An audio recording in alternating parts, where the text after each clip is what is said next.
तो गाइस, तो आपने अपनी रिटर्न फाइल की, मान लीजिए आपसे कोई एरर हो गई है ऐसी जो आप अगर नहीं करते तो आपकी टैक्स लायबिलिटी कम होती, बट आपने टैक्स ज्यादा पे कर दिया उस एरर की वजह से और आपकी रिवाइज रिटर्न की डेट भी निकल चुकी है। अब आपके पास क्या रेमेडी है और आपकी रिटर्न भी प्रोसेस हो गई है।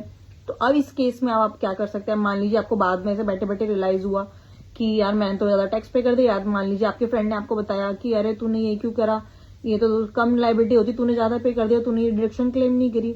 तो अभी क्या कर सकते हैं, सीपीसी और एओ दोनों ही जो भी इनकम टैक्स में प्रोविजन है उसके अकॉर्डिंग ही उनको आपकी रिटर्न को प्रोसेस करना होता है। तो उनको आपकी रिटर्न में जो आपने अगर गलत भी क्लेम किया है या आपने कोई डिडक्शन क्लेम करना आप भूल गए बट आपने उसको मेंशन किया है, कोई एग्जेम्पशन आपसे छूट गई है, तो उनको करेक्टली आपको उसका क्लेम देना ही होता है। अगर वो ऐसा नहीं करते हैं तो आप इस प्रोसेसिंग के रिगार्डिंग अपील कर सकते हैं, उसको रेक्टिफिकेशन के लिए डाल सकते हैं।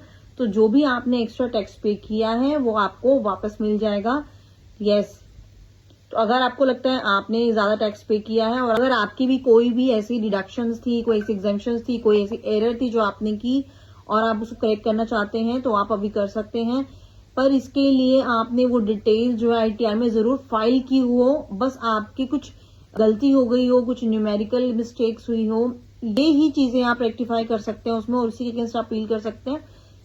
और रेक्टिफिकेशन के लिए टाइम होता है 4 इयर्स।